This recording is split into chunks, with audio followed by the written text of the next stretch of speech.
अस्सलाम वालेकुम। हमने आप लोगों के साथ ये कमिटमेंट की होती है कि आप कमेंट करें और किसी भी कॉइन के बारे में अगर आप जानना चाहते हैं तो हम उसके बारे में आपको इन्फॉर्मेशन प्रोवाइड करेंगे, अपना एनालिसिस आप लोगों के साथ शेयर करेंगे।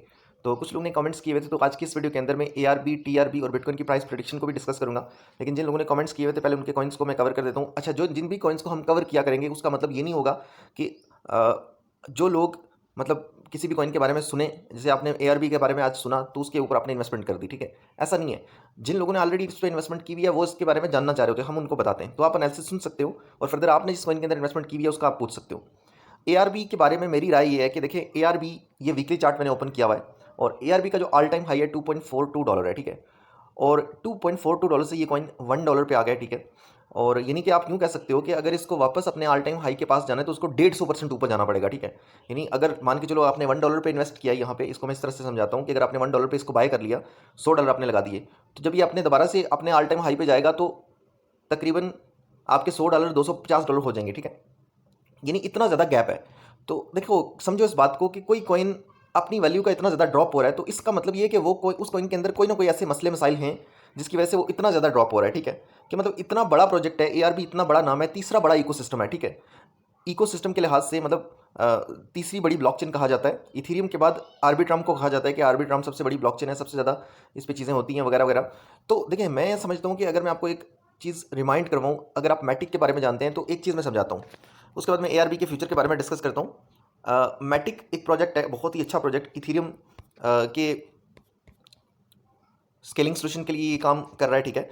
और इसका भी यही हाल है, ठीक है। पिछले 2 सालों से अगर आप देखो तो ये क्या हो रहा है इसके साथ, मैटिक के साथ, कि $1 पे जाएगा फिर वापस ड्रॉप होकर नीचे आ जाएगा। अभी चल रहा है 0.71 सेंट के ऊपर, ठीक है।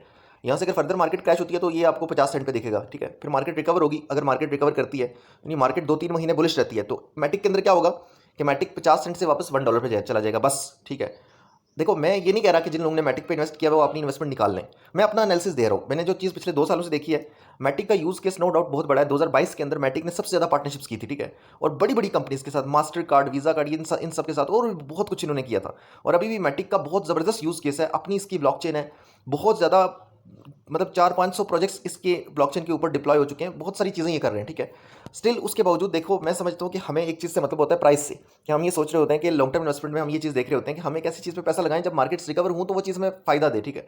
तो मैटिक की जो तारीख रही है वो इस तरह की रही है। अब ये मैंने आपको क्यों दिखाया, अब मैं, क्योंकि मैटिक को तो टाइम हो चुका है ना अच्छा खासा, लेकिन एआरबी को उस हिसाब से इतना टाइम नहीं हुआ, नया प्रोजेक्ट है, नया भी नहीं है लेकिन फिर भी मतलब कह सकते हो। तो एआरबी का फ्यूचर भी मुझे इसी तरह का लग रहा है कि मैं समझता हूँ कि जैसे एआरबी $1 पे चल रहा है तो मार्केट बिल्कुल रिकवर कर जाए, सारा कुछ बेहतरीन हो जाए। एआरबी का मुझे मेरा एनालिसिस है कि एआरबी कहाँ पे आपको दिखेगा, $1 से $2 पे, ठीक है, या चलो मैक्सिमम $3 पे कर लो। तो मैं इस चीज़ से खुश नहीं हूँ, ठीक है। मैं समझता हूँ कि एआरबी का इतना बड़ा नाम है तो एआरबी को परफॉर्मेंस भी उसी तरह की देनी चाहिए जैसे सोलाना करता है, ठीक है। कि सोलाना आप देखो कि $7 से $10 से वो कॉइन $210 पे चला गया, ठीक है। तो उसमें कोई 25x का गेन, यानी 25x का गेन उस पर था। तो बहुत सारे प्रोजेक्ट्स ऐसे हैं जिन पे मैं सेटिस्फाइड नहीं हूँ। एआरबी उनमें से एक है और मैं एआरबी पे तो मैंने ट्रेड भी करना छोड़ दिया और long term short term investment के हवाले से भी मेरा इस पर कोई स्टेक नहीं है। अब अगर आप लोगों ने इन्वेस्टमेंट की हुई है किसी भी प्राइस के ऊपर, तो जरूर ये ऐसा नहीं कि ये प्रोजेक्ट को जीरो हो जाएगा, बेसिकली ये प्रोजेक्ट चलता रहेगा इसी तरह से। तो आपने जहाँ पे भी इन्वेस्टमेंट किया, मान के चलो अगर आपने $150 के ऊपर इन्वेस्टमेंट किया, तो कभी भी एआरबी अगर आपको दिखे $150 के ऊपर तो आप इससे निकल सकते हो, ठीक है। मैं इसको स्लो प्रोजेक्ट की कैटेगरी के अंदर डाल रहा हूँ और इसका यूज़ केस अच्छा है, एआरबी का यूज़ केस बहुत ही ज़्यादा अच्छा है, ठीक है। मैं ये नहीं कह रहा यूज़ केस नहीं अच्छा, यूज़ केस अच्छा है, फंडामेंटल्स इसके बड़े पावरफुल हैं, लेकिन काफ़ी सारी चीज़ें इसके अंदर ऐसी हैं, टोकनॉमिक्स के अंदर भी इसकी बहुत सारी मुझे दो नंबरियाँ लगती हैं, ठीक है। तो इसलिए एआरबी को तो मैं नहीं रेट कर रहा उस तरह से। अब बात आ जाती है टीआरबी की। फर्दर आपको ये भी कह देता हूँ कि अगर आप लोग फर्दर किसी कॉइन्स के बारे में जानना चाहते हो एक ही दफ़ा मुझे बता दो, मैं एक ही दफ़ा शॉर्ट एनालिसिस सारे कॉइन्स के करता जाऊँगा। नीचे कमेंट में सिर्फ नाम लिख दिया करेंगे उस कॉइन का कि इसका एनालिसिस बता दें। और अगर ये बेहतर होगा ज़्यादा कि अगर आप ये भी बता दो कि आप उसके ऊपर क्या किया हुआ है आपने, यानी उस पर आपने कोई स्पॉट के अंदर उसको बाई किया हुआ है, किस प्राइस के ऊपर बाई किया है, साथ ये भी बता देंगे, फिर मैं बेहतर गाइड कर पाऊंगा, प्रॉपर मशवरा सही दे पाऊंगा कि क्या करना चाहिए, ठीक है, कब तक रुकना चाहिए, कब तक बेहतरी के इम्कान हैं वगैरह वगैरह, या एग्जिट कर देना ज़्यादा बेहतर है। दोनों सूरतों में मैं आपको सही तरह से बता दूंगा। जहाँ तक टीआरबी की बात है तो टीआरबी का चार्ट देख के आपको यहाँ पे समझ आ जाएगा कि आज से कुछ हफ्ते पहले ये कॉइन $629 पे था और आज $108 के ऊपर है। तो ये coin totally pump and dump वाला माल है, ठीक है, गंदा माल है, ठीक है, पंप एंड डंप वाला माल है। कभी अचानक इस पे आपके पैसे बन भी जाएंगे, लेकिन कभी आपका बहुत कीमती पैसा ज़ाया भी, बर्बाद हो जाएगा, पानी की तरह वेस्ट हो जाएगा, ठीक है। तो लिहाजा अगर आपका एक सीरियस इन्वेस्टमेंट है, हलाल हक हलाल की कमाई है, तो उसको इस तरह की चीज़ों से तो दूर रखो, ठीक है। तो एआरबी कोई सेंसिबल चीज़ नहीं है, ठीक है, सॉरी टीआरबी। तो टीआरबी के अंदर कभी भी आपने मतलब इसकी इस तरह की चीज़ों के ऊपर काम ना करें। ये पंप कर रहा हो या डंप कर रहा हो, आप इससे दूर रहो। ये मैं आपको एक जेन्युइन मशवरा दे रहा हूँ। अब चलते हैं बिटकॉइन पे चलते हैं। बीटीसी का जो ओल्ड एनालिसिस था हमारा पिछले 3 वीडियोस के अंदर जो चल रहा था, आज से कोई 8-10 दिन पहले मैंने आपसे ये चीज़ बोली थी कि बिटकॉइन जब $61,000 पे था, जब $62,000 पे था, तो मैंने उस वक्त आपको समझाया था कि बिटकॉइन $60,800, $60,700 के सपोर्ट को टच करके उसके बाद बीटीसी को ऊपर जाना चाहिए और बीटीसी को कम से कम भी $67,000 तक जाना चाहिए, ठीक है। और मैंने आपको ये कहा था कि ये चीज़ ऐसा नहीं कि इमीडिएटली हो जाएगी, मार्केट के अंदर कोई पोटेंशियल नहीं है और ये चीज़ स्लोली होगी, ठीक है। हो सकता है कि इस चीज़ को तकरीबन मतलब 10 दिन भी लग सकते हैं और एग्जैक्टली तकरीबन 7 दिन के बाद बिटकॉइन $67,000 तक आ गया। और उसका रीज़न जो बना वो सीपीआई डाटा बना। रिसेंटली सीपीआई डाटा आया था 2 दिन पहले, जो कि पॉजिटिव आया था, उस वजह से मार्केट ऊपर आ गई। अभी मार्केट ऊपर ही है, $67,000 के ऊपर ही है।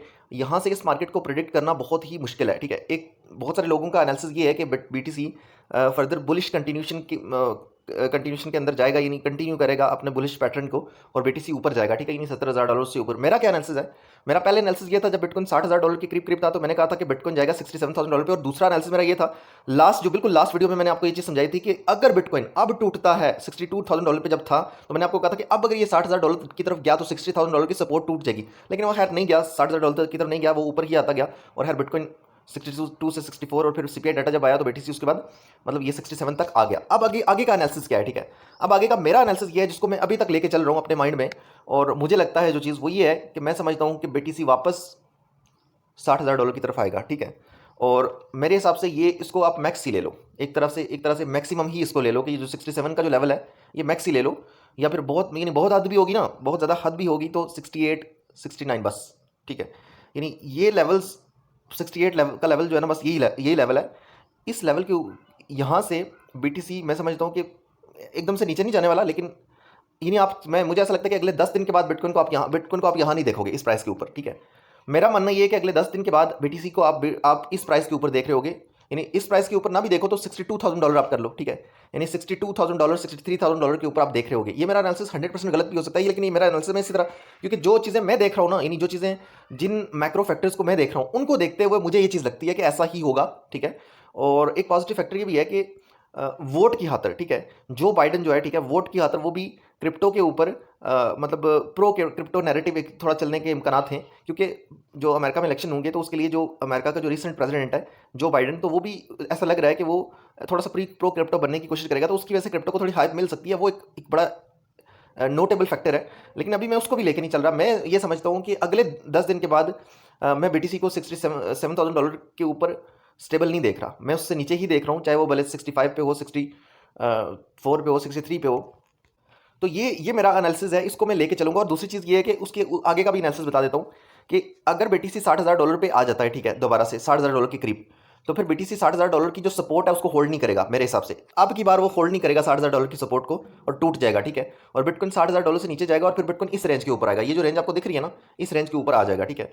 और बाय करने का जो बेस्ट चांसेस होंगे मेरे हिसाब से, जो लॉन्ग टर्म बाइंग करने के, वो बिटकॉइन को बीटीसी को या किसी भी दूसरे कॉइन को जब बीटीसी तकरीबन $52,000 या $53,000 के ऊपर जब गिरेगा, ठीक है, तो वो एक टाइम होगा बीटीसी आल्ट कॉइन्स के अंदर जाने का।